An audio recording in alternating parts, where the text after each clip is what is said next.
Salut les replayers, on se retrouve pour une nouvelle vidéo. Le PSG qui n'a pas le droit à l'erreur face à l'Atlético de Madrid en Ligue des Champions. Anderson, voilà, il faut gagner. C'est un match de tocard, je suis désolé, voilà, ça va être un match compliqué entre deux équipes qui n'y arrivent pas en Ligue des Champions, hein, entre le PSG et l'Atlético Madrid. Je pense qu'il y a une obligation pour moi, pour le Paris Saint-Germain, de gagner ce match, Femi. C'est simple, victoire ou rien. Victoire impérative. On va en parler parce qu'il y a beaucoup de choses à dire sur l'actu du PSG. On va aussi parler un petit peu de ce match face à l'Atlético Madrid. On envoie le générique, c'est parti.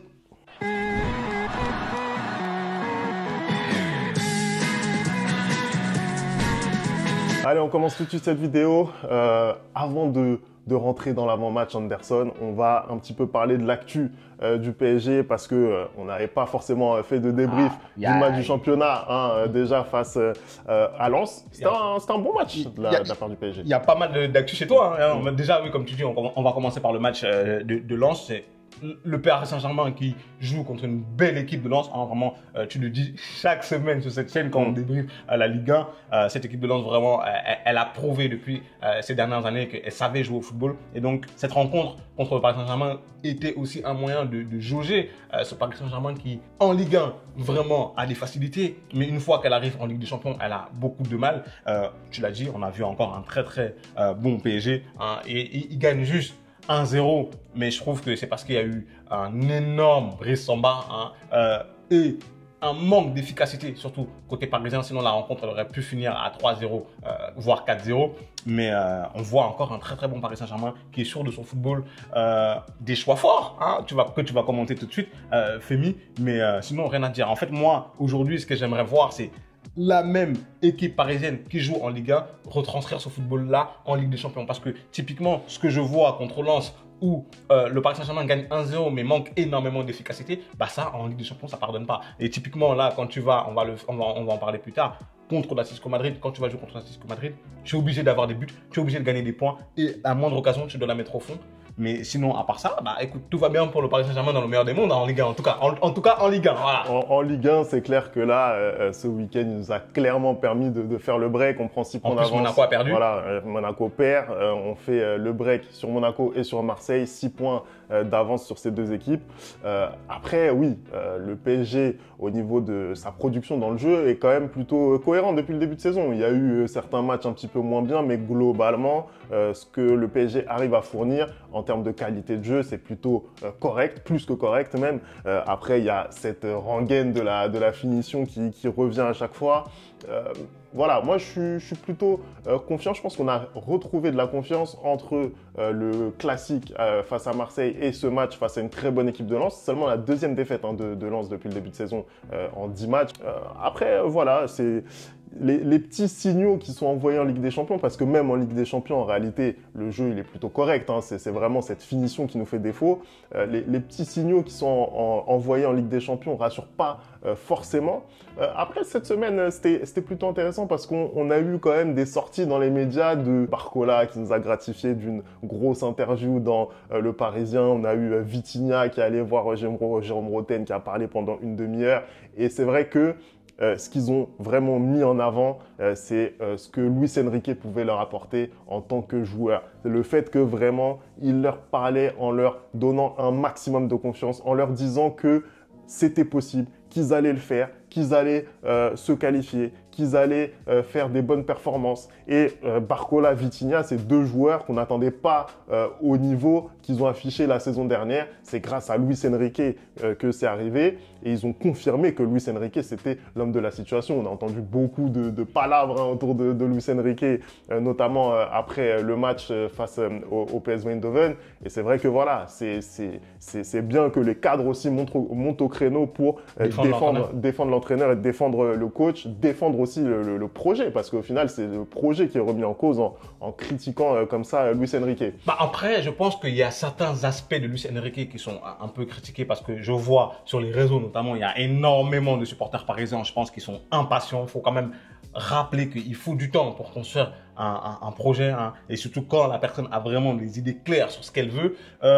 Je pense que c'est certains des choix de Luis Enrique qui sont un peu critiqués, notamment par exemple ce Paris Saint-Germain qui joue sans véritable neuf depuis la blessure de Gonzalo Ramos. Et ce week-end aussi, il a fait un autre choix très fort, à savoir de ne pas titulariser votre gardien Donnarumma et il a préféré Safonov. Qu'est-ce que tu en penses? Je pense que c'est ce genre de choix-là qui sont critiqués et remis en cause et qui remet en cause sa position en fait. Bah écoute, moi je te dis la vérité, déjà j'ai été surpris, hein, je pense comme tout le monde de ne pas voir Donnarumma parce que depuis que Luis Enrique est arrivé, il n'a jamais fait de turnover sur ce poste-là particulier de gardien. À chaque fois que Donnarumma était disponible, Donnarumma a joué. Donc c'est vraiment une rupture que ça marque. Et surtout, on lit un petit peu ici et là que ça dénote vraiment d'une volonté en fait de Luis Enrique de venir apporter de la concurrence à Donnarumma, tu vois. Moi personnellement, quand je regarde le bilan de Donnarumma depuis qu'il est arrivé ici, bah, je vois quand même un gardien qui est très fort, notamment sur sa ligne, mais je vois un gardien qui te fait directement perdre des matchs, en fait. Il faut dire la vérité. Et particulièrement en haute altitude, en fait. Même si je trouve qu'il est quand même en amélioration, tu vois, il prend un peu moins de risques, notamment au pied. Je trouve que voilà, il y a trop d'erreurs, même à la main, même dans ce qui est censé être son registre de prédilection. Même surtout les sorties aériennes. Les sorties aériennes, etc. Il n'est pas dominant dans sa surface. Et Donnarumma, c'est devenu au fil des années un des cadres hein, de cette équipe, puisque je crois qu'il est là depuis 2021. Donc ça commence à faire, c'est devenu un cadre. Il démarre sa 4e saison. Donc effectivement, ça pose problème. Et dans cette logique-là, bah, pourquoi pas effectivement donner sa chance à Safonov en montrant aussi à Donnarumma qu'il n'a pas forcément les clés du camion. En fait. Moi c'est quelque chose que j'apprécie chez cet entraîneur. Pourquoi? Parce que j'aimerais, par exemple, que ce soit le cas un peu dans mon club. C'est-à-dire qu'aujourd'hui, avant même, on a parlé tout à l'heure, on a fait une vidéo sur l'avant-match du Real Madrid. Je sais ça va être quoi la composition. Parce que le 11 n'est jamais remis en question. Moi, je suis pas d'accord. Dans un club, tu dois constamment remettre en question les cadres. Si tu estimes que sur 1 ou 2 matchs, ils n'ont pas été bons, bah, tu fais un turnover. Surtout que quand tu as l'effectif pour le faire. Aujourd'hui, il a préféré titulariser Safonov parce qu'il estime que Donnarumma, à certains moments, il se laisse aller. Bah, je pense que ça va tilter dans la tête de Donnarumma. Il est obligé d'être focus, concentré tout le temps parce qu'il sait qu'il y a quelqu'un qui peut lui prendre sa place. Au milieu de terrain, c'est pareil. Aujourd'hui, il a 4 joueurs, il fait tourner. Là, cette fois-ci, c'était Fabian Ruiz qui a démarré. Hein. En fait, c'est bien de mettre de la compétition. La compétition, c'est pas malsain. Tu n'es pas obligé d'avoir un 11. Plus la saison avance et plus tu définis un 11. Mais je pense que pour les joueurs titulaires doivent se dire que si je ne fais pas des bonnes prestations, bah je saute en fait. Et c'est super important et c'est super simple pour un club. Les gens qui ne sont pas d'accord avec ça, moi je peux pas comprendre. Je peux pas comprendre. C'est la base même du football. Comme il dit Unai Emery, si tu n'es pas bon, tu sors. En fait, voilà, remplacement. La concurrence. Voilà, non mais je suis désolé. C'est la base même d'être un professionnel de haut niveau. C'est-à-dire que tu dois sentir que chaque jour, chaque match, bah, il y a ta place qui est remise en question et tu dois prouver. Voilà. Donc moi, je suis d'accord avec Luis Enrique là-dessus. Et il a aussi ajouté, il a aussi parlé de profil. Par exemple, sur Safonov, le fait que, effectivement, Lens, c'était plutôt une équipe de pressing et qu'il avait, en gros, choisi Safonov pour ce type d'adversité-là. Donc, en fait, que j'ai au pied, lui, il est bon. Bah, en tout cas, il est meilleur que Donnarumma. Moi, je le trouve pas exceptionnel, mais c'est sûr que face à Donnarumma, bah, c'est quand même un petit peu mieux.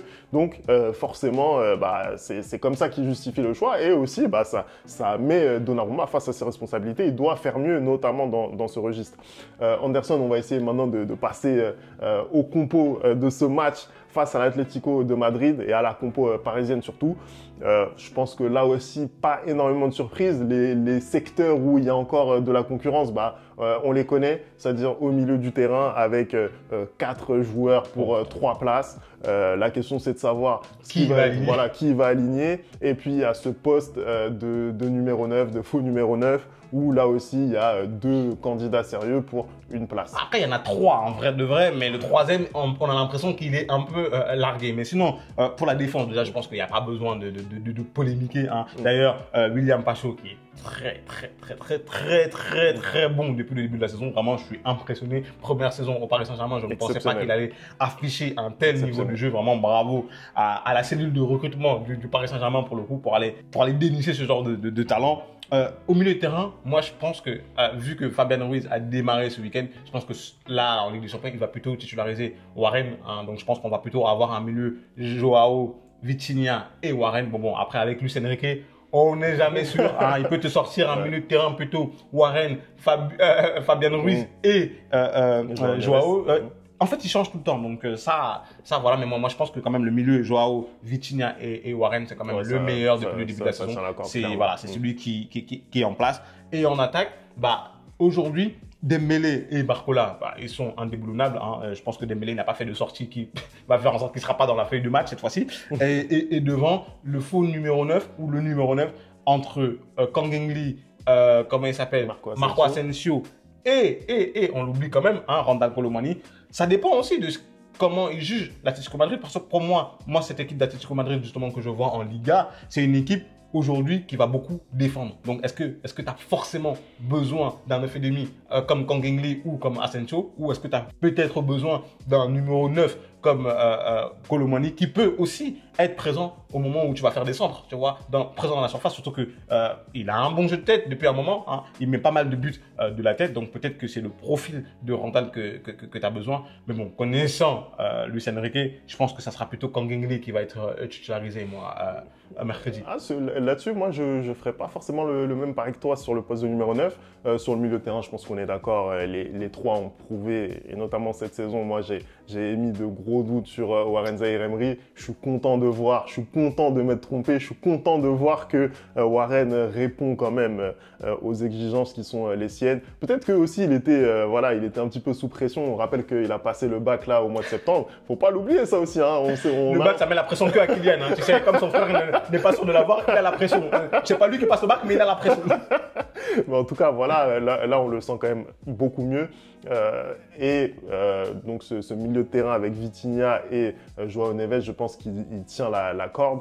Après, sur ce poste de numéro 9, Asensio, on l'a vu contre Lens, il est fort. Il est fort à ce poste-là. Ce qu'il apporte en fait dans le jeu, c'est quand même beaucoup plus que ce que peut apporter un Kang In-lee. Même s'il fait un très bon début de saison aussi, Kang In-lee. Il fait un très bon début de saison lui aussi. Moi, je le trouve un peu plus adroit devant le but. Pour moi, en fait, c'est le défaut des faux numéro 9, c'est que ça manque de stats, ils n'arrivent pas à marquer, que ce soit Kang In-lee ou Marco Asensio. Ils ont des stats trop faméliques à ce poste, je trouve. Comparativement à ce qu'ils apportent dans le jeu. Après, si je devais choisir entre Marco Asensio et Kang In-lee, je trouve quand même que Marco Asensio est mieux, il a plus de présence devant le but. Après, là, contre Lens, il a loupé quand même une ou deux occasions, il doit faire mieux. Mais... Après, là, contre Lens, c'est vraiment toute la ligne d'attaque qui n'était pas très efficace. Qui n'était pas efficace. D'ailleurs, en Ligue des Champions, tu ne pourras pas faire ça. Tu ne pourras pas faire ça. C'est pour ça que moi, j'ai vraiment des doutes avec ce poste de faux numéro 9. Mais à choisir, là, je te dis comme ça, je te dis Marco Asensio. En plus, il a l'expérience des gros matchs, et notamment des matchs face à l'Atlético Madrid. Donc, voilà, je pense que Marco Asensio tient la corde. Pour toi, c'est vraiment impossible qu'il titularise un Randal, par exemple, au vu du profil de l'Atlético Madrid? Impossible. Impossible qu'il titularise Randal Colomani, à mon grand regret, je ne vais pas te mentir. Mais impossible qu'il titularise. Pourquoi? Parce que c'est simple. Là, les derniers matchs à enjeu, il n'a pas joué en fait, il n'a tout simplement pas joué. Même les matchs où tu te dis, il y a peut-être moyen, tu mènes 3-0 à la mi-temps au Vélodrome, tu as l'occasion de relancer ton attaquant, vous jouez à 11 contre 10, tu ne le fais pas. Tu vois ce que je veux dire? C'est incompréhensible. De la même manière, tu joues contre le PSV, t'arrives pas à faire la différence, il le rentre à 10 minutes de la fin. Il le rentre côté gauche. Il le rentre même pas côté droit, il le rentre côté gauche. Donc c'est vraiment, en fait, t'as l'impression, il n'a pas envie que Randal puisse s'exprimer dans les meilleures conditions. Moi, je pense que c'est juste un manque de confiance, en fait. Je n'arrête pas de le redire, justement. Je pense que pour lui, il n'a pas confiance en Randal Colomani. Il a essayé, il a donné sa chance. Et je pense que le football qu'il produit et sa philosophie à lui de football, Randal ne rentre pas là-dedans. Parce que typiquement, tu viens de dire que tu préfères Marco Asensio, par exemple, à ce poste-là. Et je pense que lui aussi, en vrai, soit Marco Asensio, soit Kang In-lee. Et l'avantage qu'a Marco Asensio, c'est que quand il n'est pas présent devant, il redescend pour pouvoir construire le jeu et aider à la construction du jeu. Et ça, il le fait super bien. Moi, Marco, je le connais, je l'ai pratiqué pendant de nombreuses années. Et le seul truc, en fait, aujourd'hui qui lui manque, comme tu dis, c'est un peu les stats. C'est un peu tenter des frappes comme il le faisait au Real.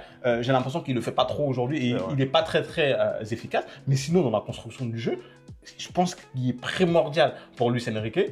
C'est le meilleur aujourd'hui entre les trois et c'est totalement normal maintenant que Luis Enrique lui fasse confiance. Après, je ne sais pas ce qui va se passer quand Gonzalo Ramos va revenir. Est-ce que c'est plutôt lui qui va titulariser ou est-ce qu'il va continuer avec ce faux numéro 9?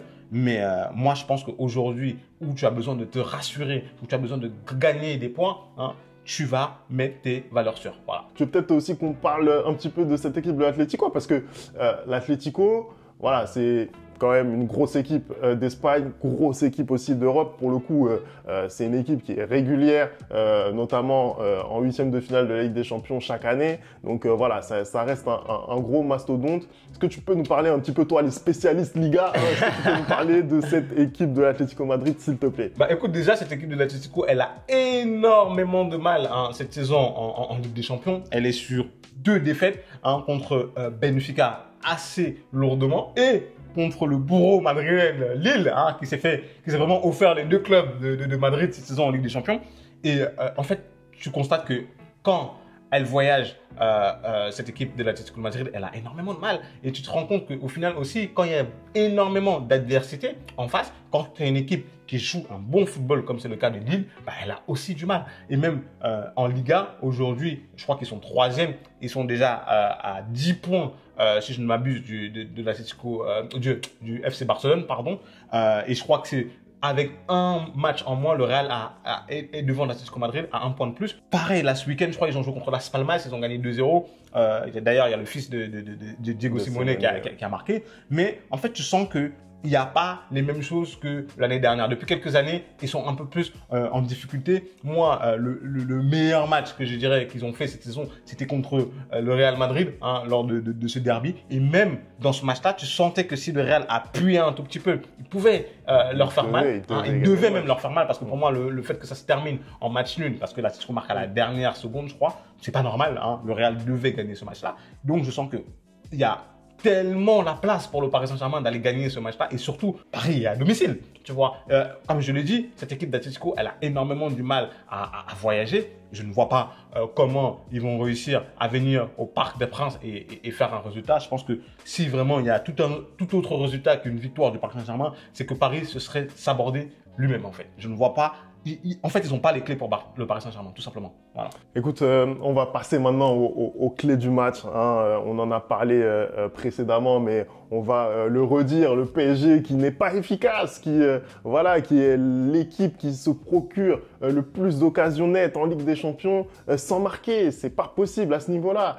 T'as tiré, je sais pas combien de dizaines de tirs en marquant une seule fois. C'est incroyable. Tu n'as que tes latéraux qui ont marqué en Ligue des Champions cette saison. Autant de stats en fait qui te rendent fou. Tu vois, où tu te dis c'est pas possible. Toi, demi-finaliste de la Ligue des Champions sortant, tu n'arrives pas à marquer, tu as autant de difficultés.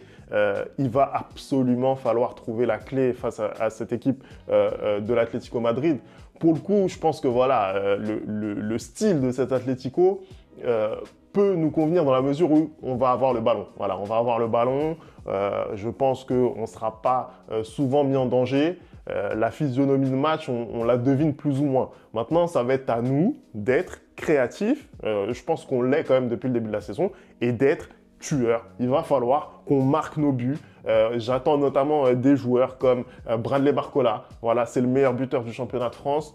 Il doit absolument faire augmenter son compteur et ouvrir son compteur cette saison, puisqu'il n'a qu'un seul but depuis qu'il joue la Ligue des Champions, c'était face à la Real Sociedad. Il doit marquer, je suis désolé, il doit marquer ou faire marquer, mais il doit être décisif dans ce match. Barcola, on va l'attendre au tournant parce que c'est là où il a placé les exigences l'année dernière. Donc on est obligé de l'attendre maintenant. De l'autre côté, il y a Ousmane Dembélé. Les deux, on a dit qu'ils étaient indéboulonnables. C'est la réalité. Maintenant, ils vont devoir assumer le statut. Ousmane Dembélé, il ne peut pas rater les choses qu'il a ratées face au PSV Eindhoven. Ce n'est pas possible. On a besoin maintenant de gagner et de bien gagner. Bah, écoute, Femi, moi, je suis totalement d'accord avec toi. Je pense que c'est pour être honnête, je pense que c'est la seule clé du match côté parisien. L'efficacité. Aujourd'hui, tu dis, Paris Saint-Germain a fait 3 matchs en Ligue des Champions. On a vu contre Girona une équipe qui n'arrive pas à marquer parce que finalement, le but, c'est contre son camp. Le seul but qui a été marqué par le Paris Saint-Germain, c'est Achraf Hakimi contre le PSV. Contre Arsenal, on a vu une équipe qui était surclassée. Pour moi, Arsenal a vraiment surclassé le Paris Saint-Germain et on voit quand même qu'on n'est pas dans la même galaxie au niveau du niveau. Je suis désolé. Au niveau, en tout cas, du football. Maintenant, contre l'Atlético Madrid, tu viens de le dire, tu vas avoir le ballon tout le temps parce que l'Atlético, c'est une équipe qui procède en compte, qui te laisse le ballon. Il faudra être efficace. Ousmane et Bradley, ils doivent tuer le match. Parce que si tu fais les mêmes ratés que tu as fait ce week-end contre Lens ou que tu as fait contre le PSV, tu vas perdre. C'est la Ligue des Champions, mon gars. C'est la Ligue des Champions. Une occasion, tu dois mettre le but. Une demi-occasion, comme dit Henry, tu dois mettre le but, en fait. Parce que si tu ne le fais pas, ben, l'équipe à côté, elle va te punir. Et il y a des joueurs, il y a de la qualité pour pouvoir te punir. Certes, en collectif, le Paris Saint-Germain est largement meilleur pour moi que cette équipe de l'Atlético Madrid. Mais en individualité, tu dois être tueur. C'est-à-dire que tu dois arriver dans ce match-là, tu dois te dire que j'ai envie de gagner 2-3-0. Et tu as les moyens de le faire. Il faut juste que tu sois précis devant les buts. Il faut juste que tu sois efficace devant les buts. Et ça, je suis désolé, c'est pour tous les joueurs. Parce qu'il y a les milieux de terrain aussi qui peuvent un peu plus tenter. J'ai l'impression que, par exemple, un Vitinha, cette saison, il tente beaucoup moins de frappes que l'année dernière. Tu vois, il faut le faire. Il faut le faire. On voit que le seul but du Paris Saint-Germain vient d'une frappe lointaine de Achraf Hakimi. Tu vois, il faut tenter les choses. En tout cas, si mercredi, ils n'arrivent pas à être efficaces, moi je peux te dire que ça va être très compliqué d'aller chercher les 8 premières places féminines. Allez, on passe au prono Anderson de ce match où le PSG n'a pas le droit à l'erreur. Est-ce que pour toi, il va gagner ce match malgré tout? Il n'y aura pas de surprise. Je pense que Paris Saint-Germain, ils n'ont vraiment pas le droit à l'erreur dans ce match-là. Et je pense qu'ils ont un meilleur collectif que l'Atlético Madrid. Et je pense qu'il y aura une victoire du PSG, allez, 2-0. Voilà, pour moi. Ouais, je pense que pour le coup, le PSG Atlético, ça ressemble un peu à la bonne soirée européenne au Parc des Princes, tu vois ce que je veux dire. Ça me fait un peu penser par exemple au match l'année dernière face au Milan AC, tu vois, où on a clairement maîtrisé notre sujet. Moi, je pense que ça peut être quelque chose dans ce style-là, tu vois, un gros d'Europe, une équipe qui a besoin de se rassurer, ça peut faire un score, je vais pas te mentir. Si on arrive à marquer très rapidement, ouais, ça peut faire un score. Allez, je vais être optimiste, je vais dire 3-0. Hein. Vous savez ma réussite. Voilà, vous savez ma clairvoyance hein, dans les pronos, hein, vous connaissez. Donc on peut d'ores et déjà dire que le Paris Saint-Germain va faire match nul. Voilà, Rémi a annoncé 3-0, il va y avoir match nul. Allez, merci d'avoir regardé cette vidéo. On n'oublie pas les bonnes habitudes, @le replay foot. Et nous, on se retrouve très vite pour une nouvelle vidéo. Ciao.